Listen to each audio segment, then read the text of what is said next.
Este é o terceiro vídeo em que eu vou discutir um exemplo de função de transferência. É o exemplo 3.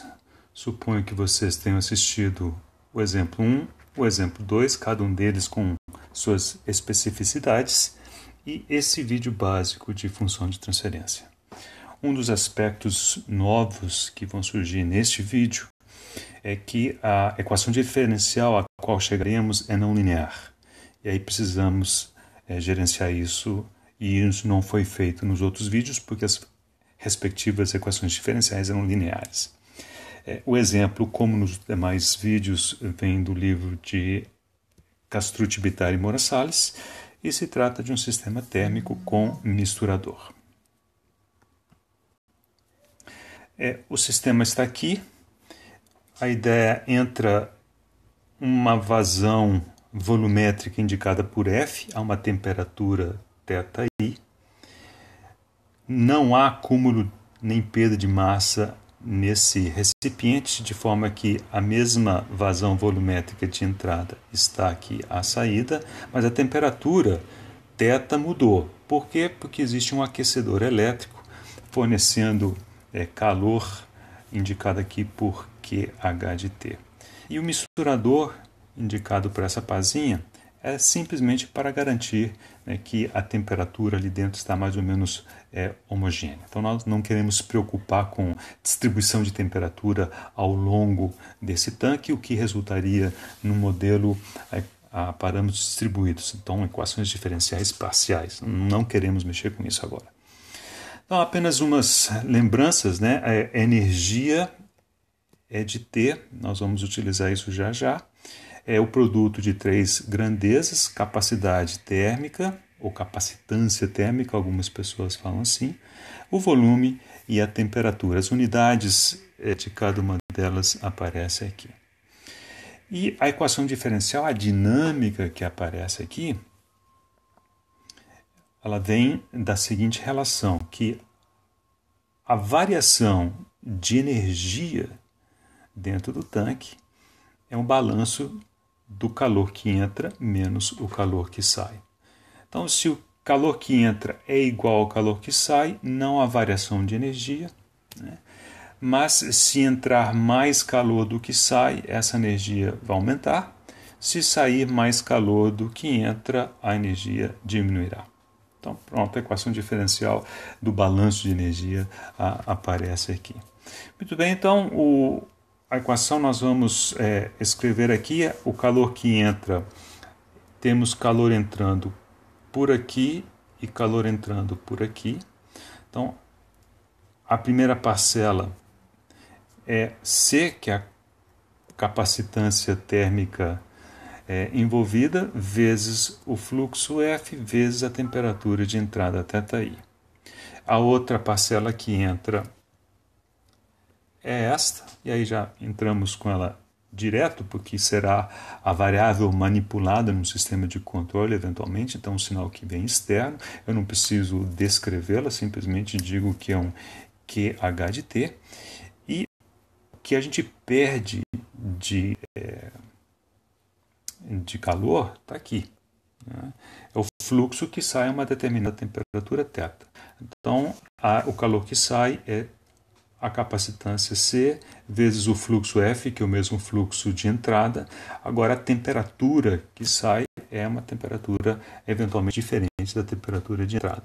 Num estado perfeitamente equilibrado, em regime estacionário, tudo quieto, sem mexer, a temperatura de saída é igual à temperatura da entrada. Isso daqui acaba fechando a equação e a variação de energia está em zero. Muito bem. Vamos tomar a equação diferencial fazendo algumas substituições. Eu vou pegar esse E, substituir aqui. Ficará assim, a derivada em relação ao tempo da energia, só que eu vou pegar essas expressões. CV θ de T é igual ao calor que entra CF θi mais QH de T menos F θ de t. E como isso aqui são constantes, né, isso sai da derivada e podemos escrever assim, C vezes V derivada no tempo do θ. Vamos passar essas parcelas para a esquerda. Fica assim, mais CF, que multiplica θ de t menos θi. E o que ficou à direita, simplesmente o calor do aquecedor QH de t. Tomando agora a derivada de Laplace. Não, antes, aí que está a questão. Antes de tomarmos a transformada de Laplace, precisamos fazer uma pequena. A gente poderia fazer depois, mas é melhor fazer agora. Observe que essa constante ela torna essa equação não linear.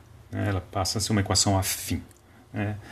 Então, uma maneira de contornar esse problema é tomarmos isso e chamarmos isso de θs, e aqui nós vamos interpretar isso melhor dentro de poucos minutos. Então, o que é o θs? θs é o θ de t, a temperatura do fluxo de saída, menos a temperatura da entrada, que a gente imagina seja constante. Ok?